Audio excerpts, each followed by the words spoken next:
बिस्मिल्लाहिर्रहमानिर्रहीम। Dear students, मैं हूं आपका टीचर खलील अहमद ख़ान। आज हम चैप्टर नंबर 8 का एक इंतहाई अहम टॉपिक स्पेसिफ़िक हीट कैपेसिटी जो है वो पढ़ने लगे हैं। उम्मीद है कि ये टॉपिक भी आपको समझ में आ जाएगा। तो इस वीडियो को लाइक सब्सक्राइब लाजमी कीजिएगा और कमेंट्स में अपने व्यूज़ भी लाजमी दीजिएगा। तो चलते हैं हम अपने टॉपिक की तरफ। जैसा कि टॉपिक के नाम से ही ज़ाहिर है कि स्पेसिफ़िक हीट कैपेसिटी।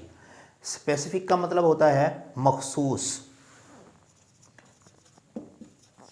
हीट हो गई हमारे पास हरारत, और इसी तरह कैपेसिटी जो है उसका मतलब होता है गुंजाइश। किसी भी मैटर में जो एक मखसूस उसकी हरारत की गुंजाइश होती है उसको क्या कहते हैं हम? Specific heat capacity. अब देखें, डिस्कस करते हैं ज़रा इसको। जब भी हम किसी जिस्म को हीट देते हैं तो उसका टेम्परेचर जो है वो बढ़ जाता है। इसी तरह अगर हम हीट को बढ़ाते जाएं तो उसका टेम्परेचर भी जो है वो बढ़ता जाएगा। तो टेम्परेचर और हीट जो है वो एक दूसरे के क्या होते हैं? डायरेक्टली प्रोपोर्शनल होते हैं। यानी कि एक चीज़ को बढ़ाएंगे तो दूसरी चीज़ भी बढ़ती जाएगी। इसी तरह अगर हमें किसी जिस्म का टेम्परेचर जो है वो बढ़ाना हो तो अगर उसका मास जो है वो कम होगा तो हमें हरारत जो है वो कम इस्तेमाल करनी पड़ेगी। मसलन अगर एक हीट जो है वो हम दे रहे हैं किस चीज़ को, 1 kg 1 किलोग्राम वाले मास को, तो उसमें हीट जो है वो कम होगी बनिस्बत किसके? अगर हमने 5 kg वाले जो मास है उसका टेम्परेचर बढ़ाना, हमें हीट की क्या होगी? ज़्यादा ज़रूरत होगी। मतलब अगर मास बढ़ता जाए तो हमें हीट भी बढ़ानी पड़ेगी। इसी तरह अगर मास कम होता जाए तो हमें उसके लिए हीट भी क्या होगी? कम ज़रूरत होगी। तो अब देखें, दो फैक्टर्स हैं। एक जो है वो हीट अगर हम ज़्यादा देंगे तो टेम्परेचर भी क्या होगा? बढ़ता जाएगा। जितनी हीट बढ़ाते जाएंगे उस जिस्म का टेम्परेचर जो है वो उतना बढ़ता जाएगा। और इसी तरह अगर हम मास बढ़ाते जाएं तो हमें हीट भी साथ साथ बढ़ानी पड़ेगी ताकि उसका टेम्परेचर भी बढ़ता जाए। इसी तरह अगर मास कम करते जाएंगे तो हमें हीट भी कम ज़रूरत होगी। तो दोनों फैक्टर्स जो हैं, जैसे टेम्परेचर और मास जो है वो दोनों डायरेक्टली प्रोपोर्शनल हैं किस चीज़ के? हीट के। अब देखें, heat is directly proportional to temperature and heat is directly proportional to the mass of body। अब इन दोनों को अगर हम इकट्ठा लिखना चाहें तो क्या लिख सकते हैं? Del Q is equal to M del T। अब इसको जब हम इक्वेशन की शक्ल में लिखेंगे तो हम एक कांस्टेंट यूज़ करते होते हैं, और वो कांस्टेंट क्या है हमारे पास? C M del T।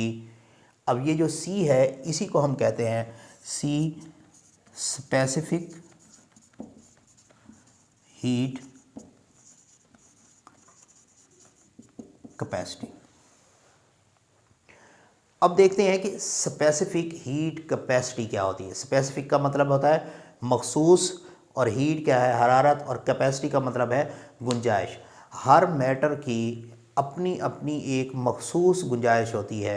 यानी कि जैसे पानी है तो उसमें जो हीट एब्ज़ॉर्ब करने की गुंजाइश होगी वो क्या होगी? मखसूस होगी। यानी कि उसका टेम्परेचर जो होगा वो एक मखसूस टाइम के ऊपर जो है वो तब्दील होगा। जिसकी एक सादा सी मिसाल लेते हैं। एक कोई भी हमारे पास बेकर है या कोई गिलास समझ लें। अब उसमें गुंजाइश कितनी है? 1 लीटर की। 1 लीटर के बाद जैसे ही हम क्या करेंगे, उसके ऊपर पानी डालेंगे या उसके अंदर पानी डालेंगे तो वो पानी क्या हो जाएगा? नीचे चला जाएगा। यानी कि उसकी गुंजाइश क्या है हमारे पास? 1 लीटर है। इसी तरह हमने हर मैटर की जो है वो गुंजाइश मालूम करनी होती है कि उसका टेम्परेचर कब रेज होगा। ठीक है, फ़र्ज़ करें हमारे पास एक जिस्म का टेम्परेचर है 273 केल्विन। अब हमने इसका एक टेम्परेचर बढ़ाना है, तो अब देखें 274 केल्विन करना है। अब इसी एक टेम्परेचर को हासिल करने के लिए हमें उसे कितनी हीट देनी पड़ेगी, ये उसकी स्पेसिफिक हीट होगी। तो इसी तरह क्योंकि जो इसका यूनिट है, जो टेम्परेचर का यूनिट है वो केल्विन में यूज़ होता है, तो हमने क्या यूज़ किया है? केल्विन यूज़ किया है कि 273 केल्विन से 274 केल्विन, 1 केल्विन टेम्परेचर जो है हमने उसका इंक्रीज़ करना है। उसके लिए हमें कितनी अमाउंट ज़रूरत होगी, वही चीज़ उसकी क्या कहलाएगी, स्पेसिफिक हीट कहलाएगी। The amount of heat required to raise the temperature of a body, और वो बॉडी कितना होना चाहिए। अब यूनिट की बात कर रहे हैं हम, तो यूनिट मास का यूनिट क्या होगा हमारे पास 1 kg, और इसी तरह टेम्परेचर का यूनिट क्या होगा हमारे पास 1 केल्विन। तो क्या होगा अब, the amount of heat required to raise the temperature of a body of mass 1 kg through 1 kelvin, यानी कि 1 केल्विन तक 1 किलोग्राम मास का टेम्परेचर बढ़ाने के लिए जितनी हमें हीट ज़रूरत होगी वो उसकी क्या कहलाएगी हमारे पास, स्पेसिफिक हीट कहलाएगी। हर जिस्म में हीट एब्ज़ॉर्ब करने की सलाहियत जो है वो मुख्तलिफ होती है। जैसे सबसे ज़्यादा जो हीट एब्ज़ॉर्ब कर सकता है वो पानी है, यानी कि उसका अगर हम 1 केल्विन टेम्परेचर बढ़ाएंगे तो हमें बहुत ज़्यादा एनर्जी की ज़रूरत होती है। इसी तरह ज़मीन या सॉइल का टेम्परेचर जो है वो उसकी कैपेसिटी मुख्तलिफ है। जो पानी की कैपेसिटी है वाटर की है वो 4200 जॉल्स, यानी कि इतनी एनर्जी हम देते हैं उसको तो तब जाके उसका एक टेम्परेचर जो है वो रेज़ होता है। इसी तरह जो सॉइल है उसकी है 810 जॉल, यानी कि मट्टी को जो है वो इतनी एनर्जी ज़रूरत होती है तो उसका एक टेम्परेचर जो है केल्विन वो रेज़ कर जाता है। तो हमने इसकी डेफिनेशन अब पढ़ ली। तो इसमें इक्वेशन में से हम स्पेसिफिक हीट मालूम करते हैं। सी हमारे पास क्या आ जाएगा, del Q over M del T.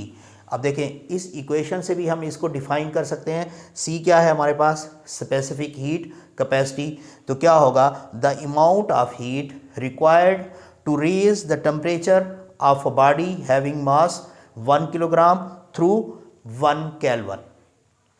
तो 1 केल्विन टेम्परेचर बढ़ाने के लिए उस मास का जिसका वज़न 1 kg है हमें जितनी हीट ज़रूरत होगी वो उसकी क्या कहलाएगी, स्पेसिफिक हीट कैपेसिटी कहलाएगी। और यहाँ से क्या है, हम उसका यूनिट जो है वो मालूम कर सकते हैं। देखें एनर्जी या जो हमारे पास हीट है उसका यूनिट क्या होता है, जॉल। इसी तरह मास का kg और टेम्परेचर का क्या होता है, केल्विन। तो क्या हो जाएगा, जॉल पर kg पर केल्विन, और इसको हम यूँ भी लिख सकते हैं जॉल kg पर केल्विन। तो ये हमारे पास क्या हुआ, स्पेसिफिक हीट, और उसका हमने मालूम किया यूनिट। तो इस टॉपिक को सम अप करते हैं। स्पेसिफिक हीट क्या होगी, the amount of heat required to raise the temperature of a body having mass 1 kg through 1 kelvin, यानी कि एक जिस्म की वो हरारत जिससे हम किसी 1 किलोग्राम वाले जिस्म का टेम्परेचर जो है वो 1 केल्विन तक बढ़ा सकें, वो उसकी क्या कहलाता है, स्पेसिफिक हीट कैपेसिटी कहलाता है।